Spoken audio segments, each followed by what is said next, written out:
The scientific process involves primary research, but it also involves the gathering together of what it is we know about a given subject. That is the reviewing of our knowledge. And in this talk I want to discuss the history of reviews devoted to vertebrate paleontology, and in particular I want to discuss whether we've done a good job as goes conveying what it is we've collectively learnt. So first of all, what exactly do I mean by reviews? Well, I'm referring to book-sized publications, some of which, not all of which, are of the sort we would term textbooks, that do discuss vertebrate evolutionary history and diversity, that summarise our knowledge on phylogeny, taxonomy, morphology, ecology and distribution, and which include representative illustrations. So multi-author compilations that don't really conform to that description, like the Fossil Record 2 and the PBDB, they don't count, nor do those volumes that are kind of on a certain theme, but are more or less random collections of papers. Volumes that are on a single group of organisms and are multi-author compilations of papers, but were designed in order to go through the group on a subgroup by subgroup basis, do, however, count. Why care about reviews? Well, my kind of primary hypothesis is that reviews have a role in inspiring awareness of areas requiring research, that they might be integral to awareness of vertebrate diversity and history, and that they might be key, as goes the democratisation of knowledge, the sharing of information that's otherwise mostly locked away in the primary literature. And please note the caveats there. Assuming for now that reviews do have this important role, well, that's great if reviews do a fair and balanced job, as goes conveying vertebrate diversity. But what if they don't? What if they're very biased? What if in some cases they're inadequate? And what if for some groups of organisms they don't exist at all? Now, there are a handful of volumes that have reviewed the whole of fossil vertebrate diversity. So, of course, there's Romer's textbook of 1933, which saw publication as numerous different editions over following decades. There's Carroll's textbook of 1988, and there's Benton's, which first appeared in 1990 and is currently on its fourth edition. And all of these works are excellent and clear, they're very well designed, and while of course they do review the whole of the vertebrate fossil record, they mostly do so with teaching in mind. They mostly focus on the themes, trends and groups deemed of interest to students. And for that reason they're biased. They don't cover, for example, the enormous number of fossil actinopterygian fish groups. Why would you do that? There's an enormous number of fossil actinopterygian fish groups. What about volumes that are devoted to specific groups? Well, I'm going to go through as many as I can. There are lots of them, and I'm going to go through them in some kind of weird order for reasons that will make some sort of sense. We'll start with non-bird dinosaurs. They are by far the best reviewed of vertebrate groups. So we've got Weissham-Paletel's 1990 The Dinosauria, which then went to softback and then appeared as a second edition in 2004, which then went to softback, and a third edition is currently in preparation. There's also The Complete Dinosaur, which has also gone to second edition, has also appeared in softback, and is also soon to go to third edition. And there's a bunch of others. There's Holt's 2009, Brasati 2012, there's Glut's Encyclopedias, there's Paul's Field Guide, Naish and Barrett's Dinosaurs, How They Lived and Evolved. There are others. I am not saying that these volumes are created equal. Clearly they are not. Nevertheless, the point is dinosaurs, non-bird dinosaurs, very well reviewed. Also on the subject of archosaurs, what about pterosaurs? Pterosaurs appear to be quite well reviewed. At first sight, you've got Velnhofer's 1991 Encyclopedia, which has appeared as several different imprints. And both Unwin and Witten have produced reviews of the whole of Pterosauria. The pterosaur research community isn't large, but an interesting thing about it, a weird thing about it, is that virtually all experts on pterosaurs are experts on all pterosaurs. Maybe because there aren't that many pterosaurs to go around, but this might change as our knowledge of pterosaur diversity increases. Birds are also really interesting because until very recently, the only reviews of the whole of the bird fossil record basically didn't represent the views of the majority of working fossil bird experts, paleontologists. Until recently, the only available reviews were Fiducia's 1980 The Age of Birds and its much larger successor, The Origin and Evolution of Birds, published in 1996. This went to a much enlarged, augmented second edition in 1999. And this is the premier resource on the bird fossil record. which is unfortunate. It's well known that Fiducia has what we can charitably call a non-standard view of avian origins. He argues that birds can't be dinosaurs. But less widely appreciated is that Fiducia's views on virtually everything else, as goes bird evolution, the position of the Neanderthals and Confucius ornithids, the evolution of Paleontologists, the monopoly of galloantry, the position of wildfowl, the whole transitional shorebird idea, the affinities of flamingos, the position of parrots, the affinities between capromulgiforms and apodiforms, and so on and on, are also kind of weird and non-standard, with all due respect. And partly for this reason, I published this long book chapter in 2012, mostly focusing on the Cenozoic bird record, not the Mesozoic bird record, because that's reviewed to death in every single book on Mesozoic dinosaurs. But this is a book chapter, it's not a book. I've got no idea whether anyone has ever read it, let alone used it. So it's good news that 2016 has seen Mara's avian evolution, and this book does better represent mainstream thinking on what we actually know about the bird fossil record and history of bird evolution. One thing I'll say about this book is it costs £65, and that's a non-trivial point, and I'll come back to it later on. Stem mammals, or non-mammalian synapsids, are horrendously underserved, as goes reviews. You've basically got Kemp's volume of 1982. 1982 is like prehistory, as goes our knowledge of the fossil record. There is the 2005 Origin and Evolution of Mammals by the same author, which I'm told is basically an enlarged, augmented update of that 1982 volume. That's it. Well, as for mammals themselves, there isn't really much as goes reviews of the whole of mammals. You've got Savage and Long 1986, which is woefully out of date and very much out of print. Janis et al.'s 2 volumes are great, but they're only on the Cenozoic and they're only on North America. Prothero's recent volume is probably the best as goes reviews of the whole of mammals, but it's distressingly cursory in many places. Look at the bat section, 2 pages on bats. Keel and Yavorovska et al.'s 2004 volume is outstandingly good, but it's just on Mesozoic mammals. There are a number of very strong, very good reviews, variously on the fossil record of primates, carnivorans, hoofed mammals, and marine mammals. They're all really good. But what's obvious is that the groups that make up the bulk of mammal diversity, the rodents and the bats, they don't get covered at all. People seem to find them boring. What about non-pterosaurian, non-dinosaurian reptiles? And what about amphibians? Well, there isn't much out there. There's Nesbitt et al.'s recent Anatomy, Phylogeny and Paleobiology of Early Archosaurs and Their Kin. Didn't mean to slur my words there, which is brilliant.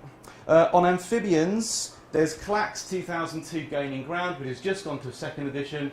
Really good review of Paleozoic and Mesozoic amphibians, but doesn't touch on Cenozoic amphibians. They're just not part of the story that she is telling.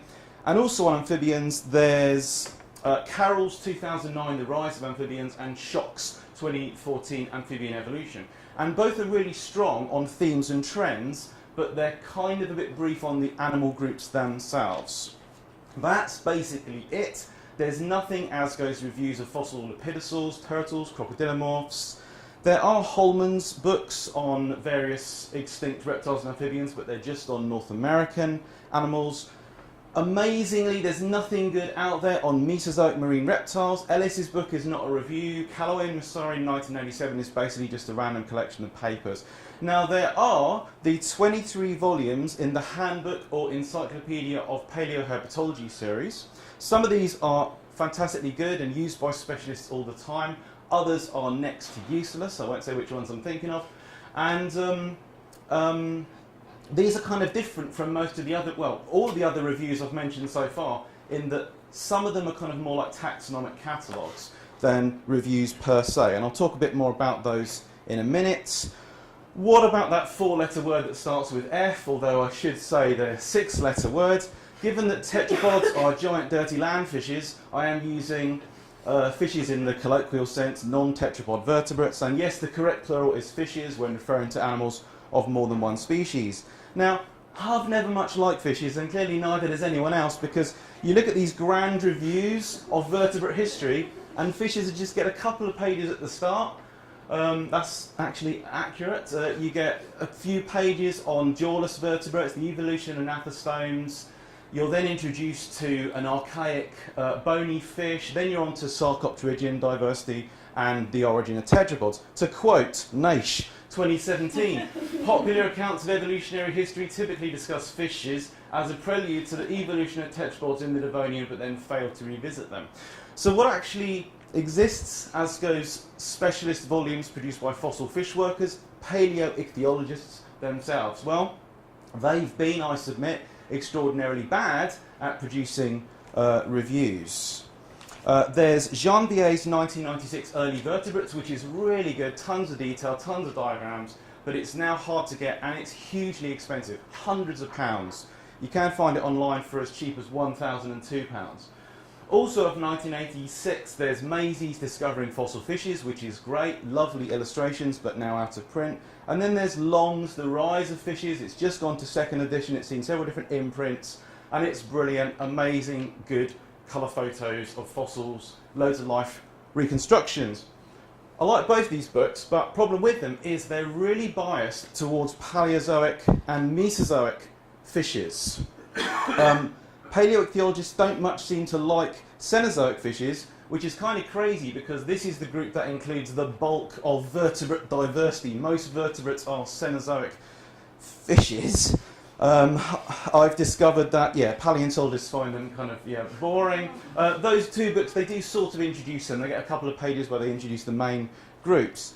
Now, I should say there's the Handbook of Paleoichthyology series, 6 or 7 volumes of which have appeared so far.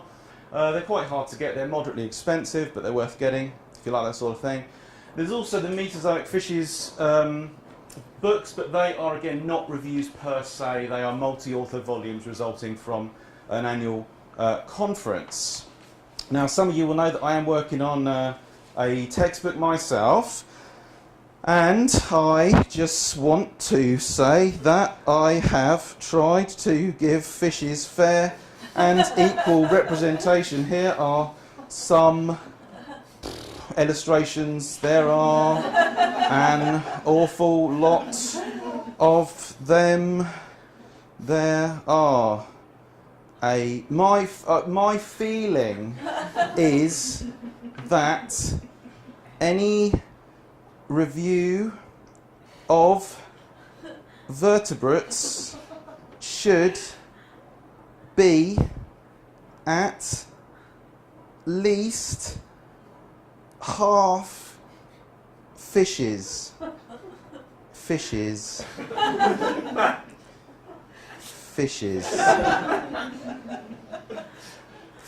I'm not going through this deliberately slowly. It's fishes.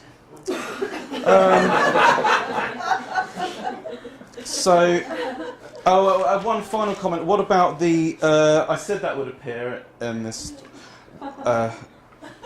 I'm not sexist.